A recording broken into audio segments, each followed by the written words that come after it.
If you're a Filipino abroad, you know the joke. Once you move to America, you become the family's official ATM machine. Well, it's been 10 years, and guess what? This ATM is still working. But the real story isn't just about the money. It's about love, boundaries, and the hard lessons I had to learn. Hi, I'm Grace, a Filipina living in the US for the past decade. I've been sending money home every month, sometimes with joy, sometimes with guilt, and sometimes with tears. I'm sharing this because if you're an OFW or you have loved ones abroad, you know that this is the side of immigrant life people rarely talk about. So let's get real, friend to friend. I still remember the first time I sent money. I just had started working. And even though my mom said, "Anak, huwag ka muna magpadala. Save your money first," my heart said otherwise. The moment I got my first paycheck, I ran into Western Union, sent almost half. And when my mom called, so happy because they can buy some groceries and pay some bills. That moment was gold. I felt like a hero. Finally, I could give back. But what starts as a proud moment can slowly become a heavy responsibility. Here's the truth that nobody prepared me for. The longer you're abroad, the more expectations grow. At first, it was just the grocery money. Then came tuition fees, emergencies, birthdays, even Wi-Fi bills. Because you're in America, they think you're loaded. They think you're rich. Spoiler, no. One month, my car broke down, credit card bills due, and I got a call about fixing our leaking roof.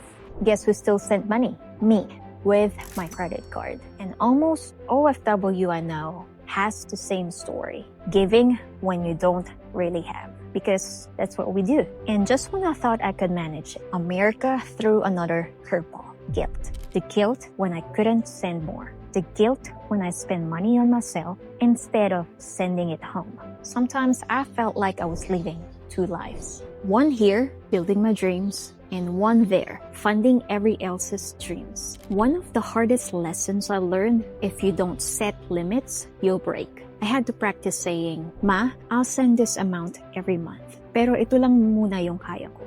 At first, silence. Maybe disappointed, but eventually, acceptance. And funny enough, when I stopped covering everything, my family became more resourceful. Because the truth is, you can help, but you can't carry everyone forever. Unless your name is Manny Pacquiao, then maybe you can. But nothing prepared me for the first time I couldn't send anything at all. I was between jobs, savings drained, and I had to say, wala muna this month. The silence on the other end of the line, that hurt more than any bill I've ever paid. That's when I realized, to them, money is not just money. It's proof that you care. Proof you remember them. And that is the real OFW truth. So here's what 10 years taught me. Set a budget. Decide a monthly amount and stick to it. Use smart apps. Remitly, Wise, Zoom. Save yourself those crazy fees. Build your own emergency fund. Because if you're broke, you can't help anyone. Say no with love. My line, gusto ko sana pero ito lang ang kaya ko ngayon. Clear, kind, and firm. Invest in yourself too. Classes, savings, even a small side hustle. Because your future matters. So after all the guilt, the lessons, the boundaries, why do I still send money after 10 years? Because it's love. Because it's knowing my nephews can go to school. My Lola can buy her medicine. My family can breathe a little easier. Yes, I send less now. Yes, I have limits. But I send because I want to. Not because I'm forced. And that makes all the difference. If there's one thing I learned is this. Sending money doesn't make you less ambitious or less independent. It makes you human. It keeps you connected. But you must balance it. Because if you sacrifice everything here, you'll have nothing left for tomorrow. So let love guide your remittances, not guilt.